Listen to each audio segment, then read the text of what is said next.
Most anger advice for men says either explode or talk it out.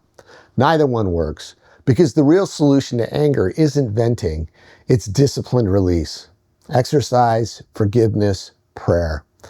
Not to make you softer, but to keep you in command. In the last video, we talked about this. You're not angry, you're overloaded. And irritation isn't the enemy, it's information. It's your system saying something needs attention. Today, I want to talk about what comes next. Not venting, not yelling, not becoming someone you don't recognize, but what healthy release actually looks like for responsible men. Most men hear the word release and picture chaos, ranting, oversharing, emotions spilling onto the people around them. That's not release, that's leakage. Venting increases disorder. Release restores order. Healthy release doesn't make you emotional, it makes you regulated. And regulation is what allows strength to stay online under pressure. Here's the mistake disciplined men make. They're already controlling their anger. They're compressing it. But pressure that isn't released doesn't disappear. It hardens the system, and hardened systems crack. Calm isn't the absence of energy. Calm is managed energy. Healthy release doesn't lower your standards. It prevents brittleness. A lot of advice says, go hit something, blow off steam, get it out. But not everything that feels intense actually reduces load.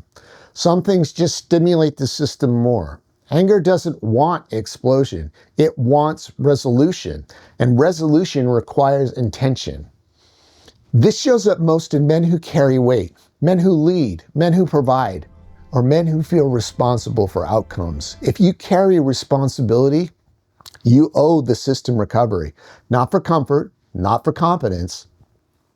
A man who never releases pressure doesn't become stronger. He becomes unpredictable. Here's the part that surprises people.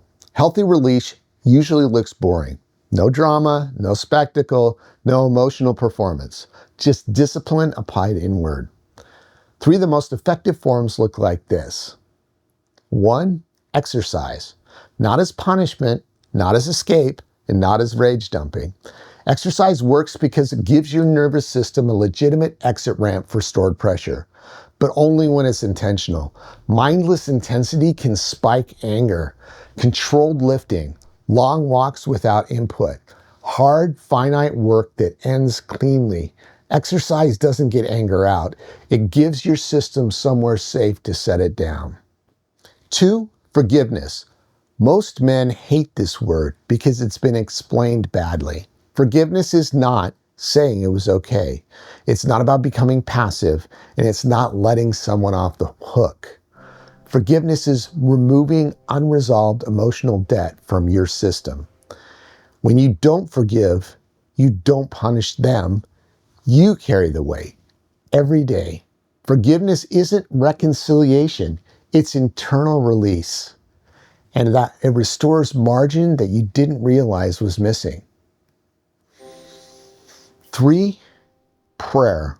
Prayer isn't emotional dumping, and it's not trying to talk yourself out of being angry. Healthy prayer is submission. It's taking what you have been carrying and consciously setting it outside of your control. Not arguing, not explaining, not rehearsing the case, just acknowledging, this is heavier than I was meant to hold alone. Prayer realigns responsibility. It reminds your system that you are accountable, but you still need to lean on God. And that release matters. Exercise releases stored physical load. Forgiveness releases stored relational load. And prayer releases stored existential load. Do only one and the irritation lingers. Together, they return the system to order, and an ordered system can lead under pressure. Healthy release doesn't change who you are. It prevents pressure from changing you. When irritation shows up, it's not asking you to explode. It's asking you to respond intelligently. And when you do, awareness turns into strength, not shame. Now, if this hit close to home, hit like. It helps this reach more men who need to hear it. Subscribe if you want practical tools for emotional strength without losing your edge. And let me know in the comments, where do you feel pressure building the most right now?